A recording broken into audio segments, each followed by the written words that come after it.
so much for coming in, all of you. It's great to have you here and to be doing this session. And I have a couple of questions just on foot of some of of your opening statements and that I wouldn't mind if you could go through. Mr. Pilo, there was just in the second page of your statement, there was a few things that I was hoping you might elaborate a little bit on for me, if you don't mind. I want to absolutely acknowledge what you've said here about the ESRI, you know, and the problem for lone parents bearing primary responsibility for care. I find it difficult enough with two parents reconciling work and care and everything else. I just want to recognise the particular situation of lone parents.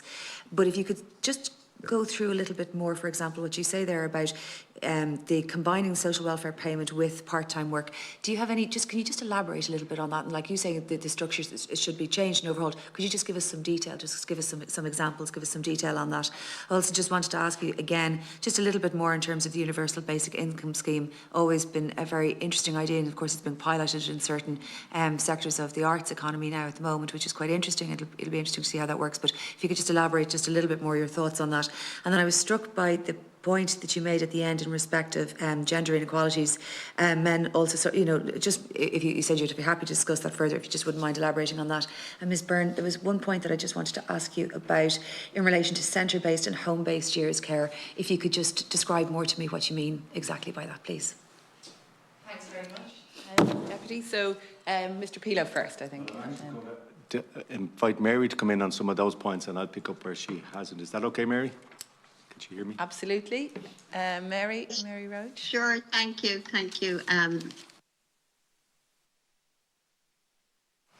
Yeah, so can everybody hear me? Yeah? Yeah. Can you hear me?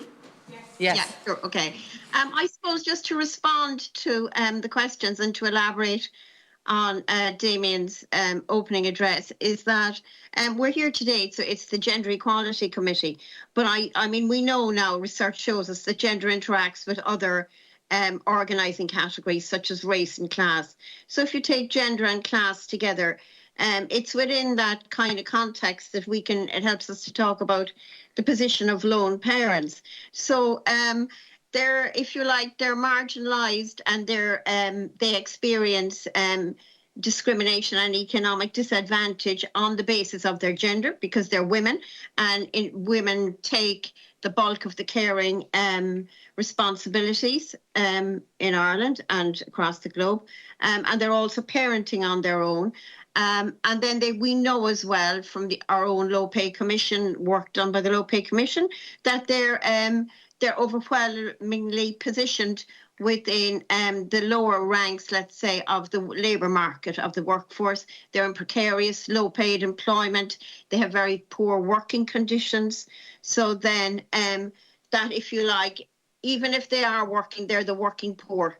And so because they don't have access to a public childcare system, they're caught with their unpaid caring responsibilities in relation to the child, and then their ability to engage in the labour market means they're open, if you like, to exploitation as well, and to very low paid positions.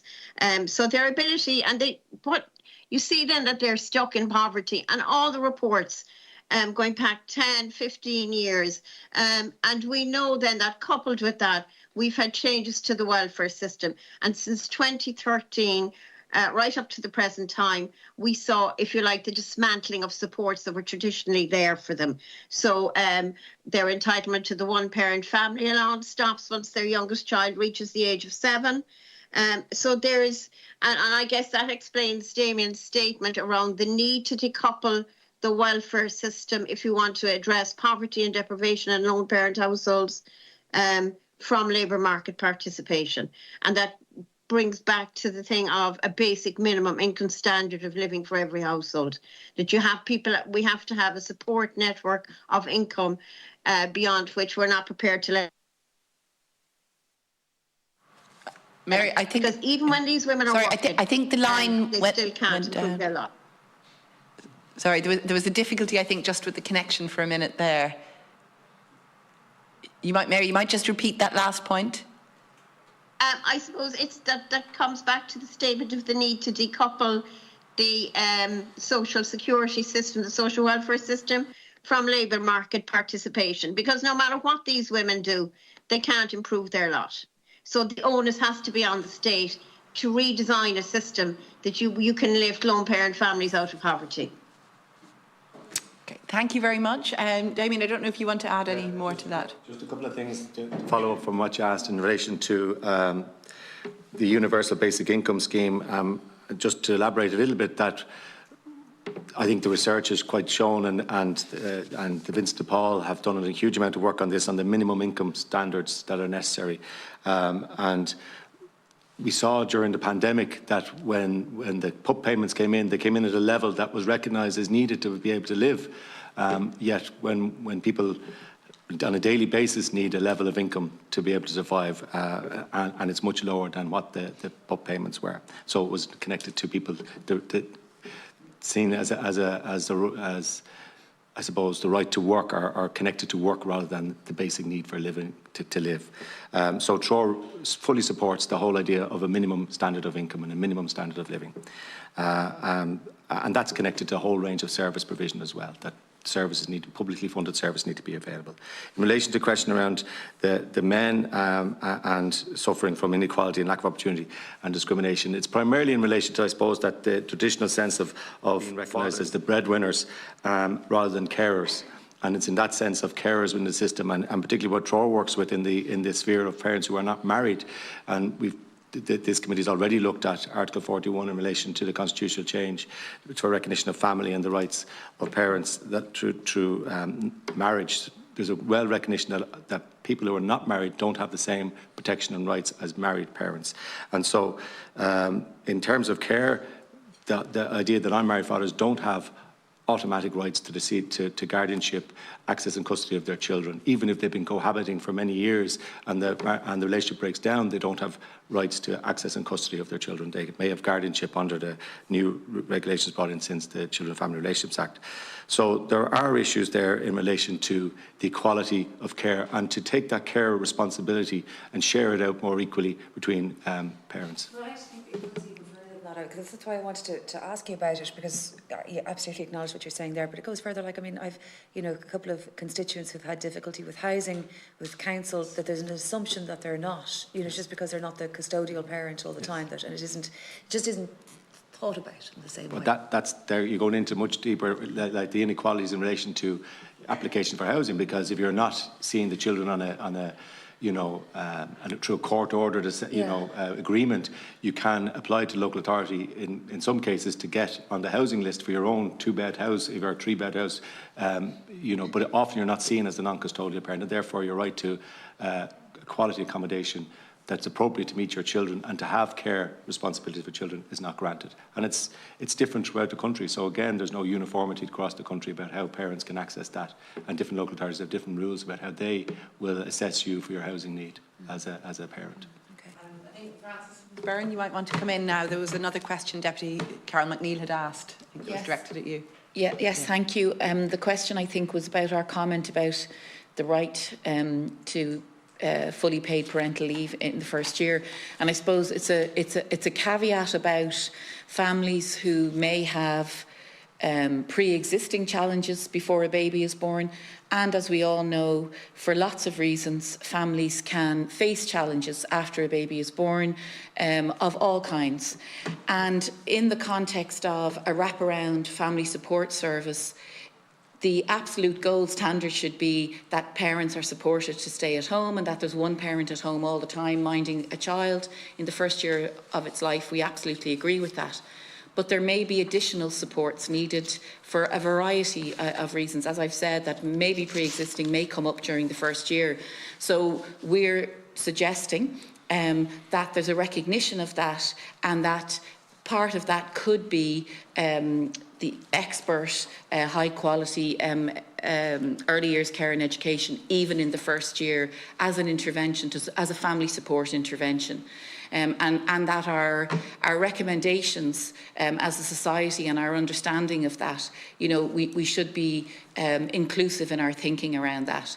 Do you mean in terms of an example? Well, for example, if where there isn't pre-existing challenges, if a mum or a dad indeed, but if we associate, you know, obviously a mother might get mental health difficulties after, for example, after a child is born.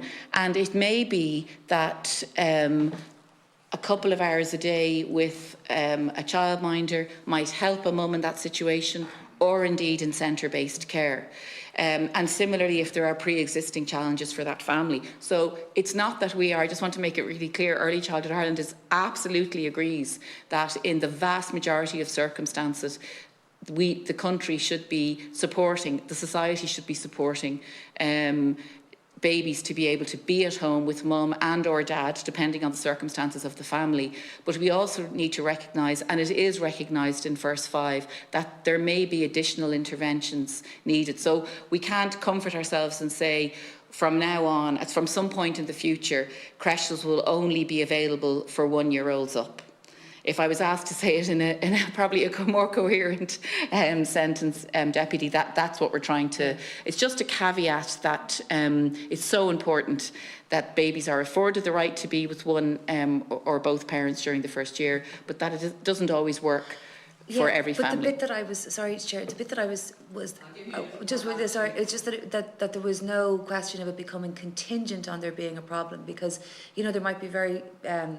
you know, it's fine to have a baby at home for a year, that's great, but there are people who might like to work a little bit at the same time. There are people who like, and what I wouldn't like is to get to the point where we've now created an association that this is the only way. A bit like, you know, people who are breastfeeding, and if you're not doing it and you know, there's a guilt and oppression around that, we mustn't create that link either, you know. Absolutely agree. It's a degree of flexibility. And indeed, you know, we will all hear self-employed parents on the airwaves saying, you've got to be joking, I was back in work within a week, or, you know. So absolutely. I suppose from our point of view, we know, because our members tell us and parents tell us, that often during the first year, the childminder, or the provider or staff in a creche are an absolute lifeline, and it isn't always about going back to work as well. That it's about the relationship, particularly if they have an older child in the creche, and that it becomes a family support. And I suppose to value that and hold on to it for families who may be in crisis or go into crisis, or indeed where people are making a choice, we've got to get to the stage where the system is child and family centred, as the other contributors have said. So I suppose it was a caveat, not a word of caution about automatically going down the road that there would only be places in creches for 1-year-olds up, for all of those reasons. Thank you.